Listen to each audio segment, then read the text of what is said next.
বাবরি মসজিদের প্রধান প্রবেশপথ ঢালাই নির্মাণের সূচনা করলেন বিধায়ক হুমায়ুন কবির। মসজিদ তৈরির কাজ চলছে জোর কদমে। পবিত্র মহরমের 10 তারিখ আশুরার দিন শুক্রবার পুণ্য দিনে বাবরি মসজিদের প্রধান প্রবেশপথ মেন গেট নির্মাণের কাজ শুরু হলো।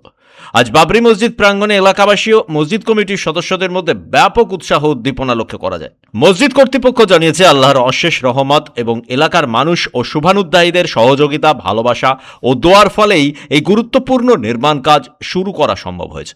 দীর্ঘদিনের পরিকল্পনার অংশ হিসেবে প্রধান প্রবেশপথ নির্মাণের কাজ শুরু হওয়ায় সংশ্লিষ্টরা সন্তোষ প্রকাশ করেছেন। আজ সেখানে উপস্থিত ছিলেন বিধায়ক হুমায়ুন কবির। ঢালাইয়ের উপকরণ দিয়ে নিজেই এদিন মসজিদের প্রধান প্রবেশপথের উদ্বোধন করেন।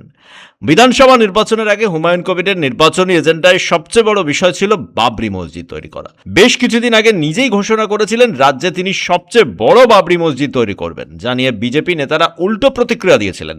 বিজেপি নেতাদের একাংশ হুঁশিয়ারি দিয়েছিলেন কোনোভাবেই হুমায়ুন বাবরি মসজিদ তৈরি করতে পারবেন না, কিন্তু হুমায়ুন নিজের সিদ্ধান্তে অটল। তিনি জানিয়েছিলেন বাবরি মসজিদ তিনি তৈরি করবেনই, আইন মেনেই সবকিছু তৈরি হবে। জোর কদমে এখন এগোচ্ছে বাবরি মসজিদ তৈরির কাজ। ব্যুরো রিপোর্ট, পূবের কলম ডিজিটাল।